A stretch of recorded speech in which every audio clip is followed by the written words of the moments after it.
बिहार चारा चोरों का अड्डा हो चुका है, अलकतरा चोरों का अड्डा हो चुका है। और बिहार में समझिए कि एकदम से यह जो जंगल राज वाले हैं, जो आज हरा गमछा ओढ़ करके घूमते हैं और लोगों को तिलक लगाने के लिए मना करते हैं, तो आज तो ये लोग हरा गमछा ओढ़ करके घूम रहे हैं। हो सकता है कि कल को ये लोग खतना करवा ले, लेकिन अब कितना भी खतना करवा ले, हरा गमछा ओढ़ ले, इन चारा चोरों को, अलकतरा चोरों को, ये जो अभी बेल पर घूम रहे हैं और रोज़ रोज़ ईडी के ऑफिस का चक्कर लगा रहे हैं ज़मीन के बदले नौकरी के घोटाला में, तो अब ये लोग सत्ता में नहीं आ सकते। इन्होंने उप मुख्यमंत्री का भी जो स्वाद चखा वह नीतीश कुमार के दया धर्म पर ही, क्योंकि नीतीश कुमार है, यानी कि जदयू है, लोजपा है, इन सब का जो घालमेल होता है आपस में कि ये हमारा सीट, ये तुम्हारा सीट, यहाँ से हम लड़ेंगे, वहाँ से हम लड़ेंगे, तो इसका मंत्री बनेगा तो उसका मंत्री बनेगा। भाई साहब, भारतीय जनता पार्टी का जिस दिन पूर्ण बहुमत से सरकार बना बिहार में, आप समझ लीजिए कि जो उत्तर प्रदेश में हो रहा है वहीं बिहार में होगा। अभी महाराष्ट्र वालों को बताया जा रहा है कि आप जल्द से जल्द योगी मॉडल को अपना लीजिए।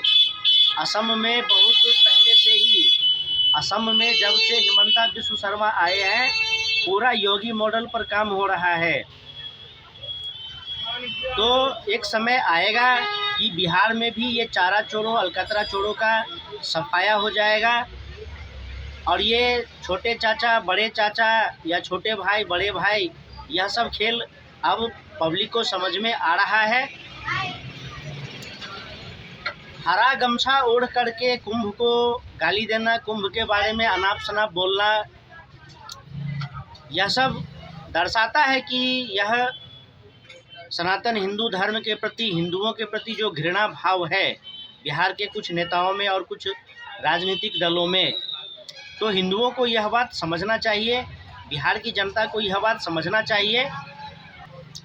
200 करोड़ ईसाई है धरती पर, तो 130 देश है, और 150 करोड़ मुस्लिम है, तो 57 देश है। लेकिन 125 करोड़ हिंदू है, जिसका कोई देश नहीं है। इसके लिए जब कोई आवाज़ उठाता है तो महागठबंधन बना करके रोका जाता है। तो बिहार में तो निश्चित जिस दिन बिहार में भाजपा का पूर्ण बहुमत से सरकार बना, समझ लीजिए कि योगी मॉडल बिहार में लागू हो गया। और जब योगी मॉडल बिहार में लागू हो जाएगा तो फिर बिहार को सोने की चिड़िया बनने से कोई नहीं रोक सकता है। फिर आपको चारा चोरों का, अलकतरा चोरों का कहीं नामो निशान नज़र नहीं आएगा। जो सनातन धर्म को गाली देता है उसका नामो निशान मिट जाता है, उसका नामो निशान मिटे या न मिटे। लेकिन ऐसे कोई भी नेता, ऐसा कोई भी राजनीतिक दल जिसने धर्म को गाली दी है, धर्म को, सनातन हिंदू धर्म को नीचा दिखाने का प्रयास किया है, आप देख सकते हैं नज़र उठा करके कि उस सब का राजनीतिक करियर बर्बाद हो गया है। वह पार्टी अब गिनी चुनी पार्टी रह गई है। बहुत सारे ऐसे प्रदेश हैं जहां पर 4-5 प्रदेश बाकी रह गया है। भारत का 4 से 5 प्रदेश बाकी रह गया है जहां भगवा मय होना है, और यह एक दिन निश्चित होगा। क्योंकि 2024 के लोकसभा चुनाव में जब कहा गया था कि अब की बार 400 पार, तो हिंदुओं को लगा कि यह एक जुमला है। हिंदुओं को क्या लगा, बहुत सारे ऐसे जो सनातन विरोधी, राष्ट्र विरोधी नेता है, पत्रकार है, बुद्धिजीवी है, उस सब के बहकावे में आकर हिंदुओं को लगा कि सही बात है, जो मुफ्त की रोटी देता है, जो मुफ्त का बिजली, मुफ्त का पानी देता है, उसको वोट दो। महंगाई है, महंगाई है, 70 साल से तो देश में महंगाई का ही रोना है। 1947 से ही, जब से देश आज़ाद हुआ है, तब से ही देश में महंगाई का रोना है, बेरोजगारी का रोना है, हर चीज़ का रोना है। तो आज भी रोना ही है। 2014 में भाजपा का सरकार बना है, उससे पहले क्या हो रहा था देश में।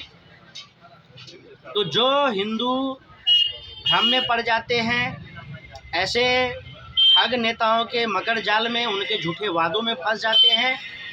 अब देखिए, अगर आज भाजपा 400 पार हो गया होता तो देश में जो इतने दंगे फसाद होते हैं वह नहीं होता।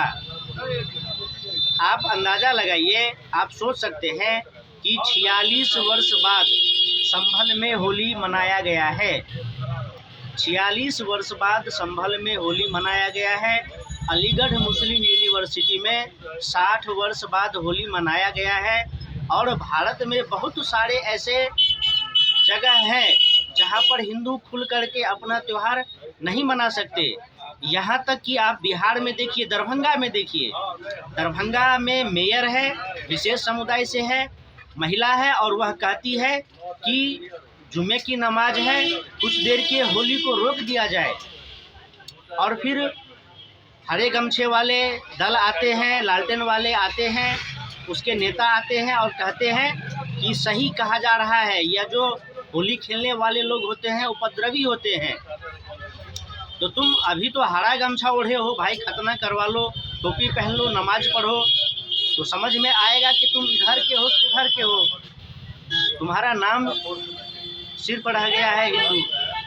तो दरभंगा की मेयर कहती है कि कुछ देर के लिए होली को रोक दिया जाए। तो अभी तो मेयर है तो कुछ देर के लिए होली रोक दिया जाए, कल को मंत्री बन जाएगी तो कुछ घंटों के लिए होली रोक दिया जाए। और जब शासन प्रशासन सब कुछ उसके हाथ में होगा तो कहेंगे कि होली का त्यौहार मनाएंगे ही नहीं, तो क्या हो जाएगा, इससे कोई पहाड़ तो नहीं टूट पड़ेगा। तो हिंदुओं को जागरूक होना चाहिए। आज बिहार का बहुत सारा जिला है जो डेमोग्राफिक चेंज की मार झेल रहा है। वहाँ का मेयर हो, वहाँ का विधायक हो, सब विशेष समुदाय से आता है, सब अपनी मनमानी करता है और हिंदुओं के पूजा आयोजनों पर, पंडालों पर, शादी विवाह समारोहों में पत्थरबाजी करता है, दंगा करता है। यह सब चीज़ हिंदुओं को सोचना चाहिए। फिर मिलेंगे अगले वीडियो में। नमस्कार।